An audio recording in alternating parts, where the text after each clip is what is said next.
Peluso, você caracterizou a regra fiscal proposta pelo ministro Fernando Haddad como uma solução de compromisso.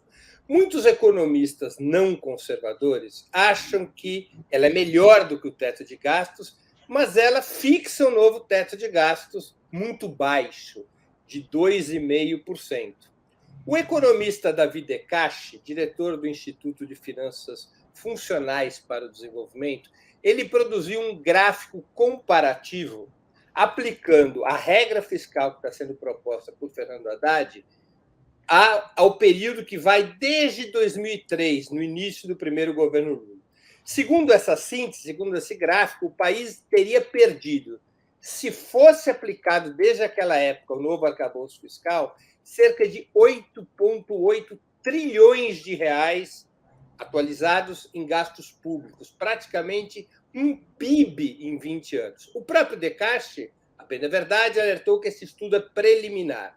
De toda maneira, o crescimento real médio nos governos Lula 1 e 2 foi de 5,2% ao ano, o dobro do teto que está sendo proposto na nova regra fiscal. E foi de 3,5% durante o governo Dilma Rousseff, também bem acima do que está sendo proposto pela nova regra. Em ambos os casos, portanto, a taxa de crescimento dos gastos primários ficou bem acima desses 2,5% estipulados como teto para o crescimento real anual na nova regra fiscal. Esse cenário não seria uma ameaça, ou seja, a possibilidade de que esse cenário se repita comparativamente não seria uma ameaça tanto para a reconstrução dos serviços públicos e para as políticas sociais mais universais, quanto para o próprio crescimento do PIB, já que as despesas primárias do Estado desempenham uma importante função?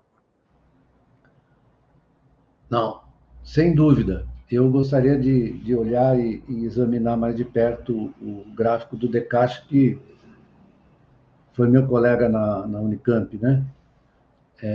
Mas eu diria que, se você olha apenas, se fica restrito, por isso que eu estou tentando abrir um pouco o debate para a questão da transição energética, etc., e das relações com a China. A fonte do gasto, né? Isso é uma sabedoria que nós acumulamos durante o nosso período de industrialização, né?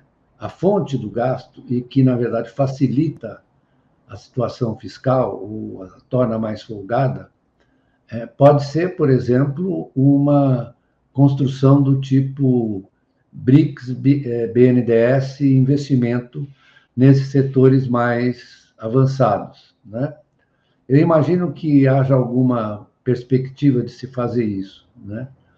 Então, o que eu acho é que nesse momento, voltando à minha posição inicial, nesse momento, o que o governo está fazendo é uma espécie de, olha, eu faço aqui uma concessão a vocês, mas eu vou sair fora daquela rigidez do teto de gastos. Se você ficar só nisso e não pensar em outras dimensões do crescimento, como, por exemplo, a expansão autônoma do crédito a partir de uma certa articulação, como essa que eu sugeri, né? Ou outras, né? Porque, em geral, os economistas ficam muito em cima do fiscal e do monetário, sem olhar o papel do crédito, que é muito importante, é decisivo, eu diria, para o desenvolvimento dessa economia, né? Por isso, você precisa avançar nessa questão do crédito, não permitir que você deixe prosperar essa crise de crédito que nós estamos observando aí, né? E, para isso, é preciso que também as taxas de juros caiam, porque esse sistema de metas de inflação, ele está sendo contestado no mundo inteiro, né? Todo mundo está... Tem gente que está muito revoltada e até com...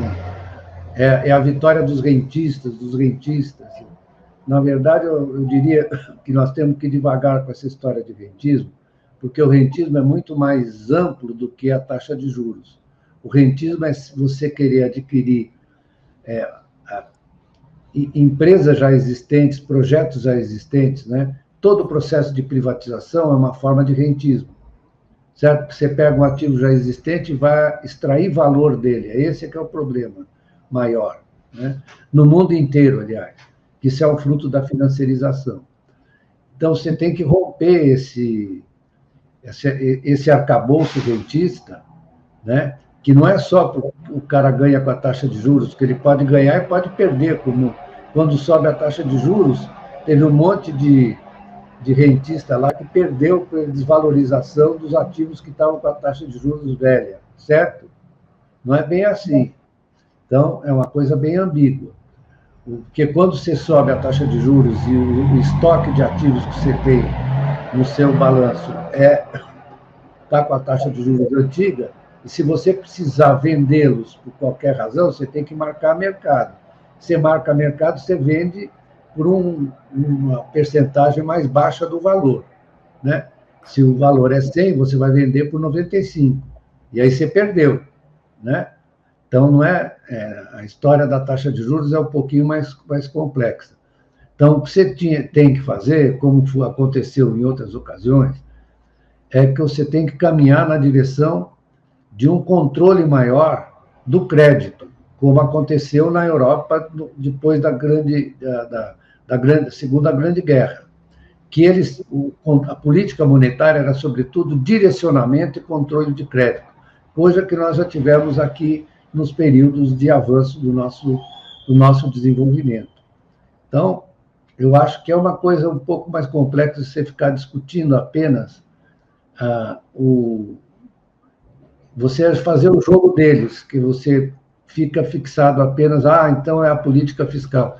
Como se a política fiscal fosse independente do resto, né? Isso é um sistema complexo e todo interrelacionado. Eu até escrevi no Valor um artigo agora, vai sair amanhã, fazer propaganda, em que eu mostro como a economia, do ponto de vista teórico, está atrasada em relação à física quântica, por exemplo, que só trata de relações. Trata de relações e de construção de espaços, né? O espaço não pré-existe, o espaço é construído pelos elétrons e pelos átomos ali, é o espaço, a constituição do espaço. Deixa eu fazer uma pergunta concreta ainda sobre a questão fiscal para entender o seu ponto de vista. Será que esse novo teto de gastos, que é de 2,5%, não é baixo demais? Eu vou pedir para a produção colocar o gráfico de novo na tela para fazer uma observação pontual. Se esse novo teto de 2,5% tivesse vigindo na época da pandemia, exatamente 2020, o país estava lascado. Não, deixa eu te falar uma coisa. É isso que eu estou falando. É isso que eu estou falando. Esse não é igual ao teto de gasto. Você me perdoa, mas não é um teto de gasto. Isso aí, na verdade, é uma regra fiscal flexível. Se, na verdade, a economia tiver um desempenho por outros fatores maior, isso aí sobe. É o seguinte, tem uma... Mas no ano seguinte tem uma multa a pagar que sobe. É 70% para 50%. Sim, mas aí sobe. Mas se subir, se você realiza um superávit primário, por que você vai, na verdade, reduzir o gasto? Pergunta. Aliás, o que é certo é o seguinte, é que o gasto fiscal ele seja, na verdade, anticíclico, que é a proposta keynesiana fundamental que pouca gente, quando ele falava em socialização do investimento, ele falava que precisa ter, isso sim é uma coisa que não está esclarecida, você precisa ter uma regra para o gasto corrente, e uma regra para o investimento.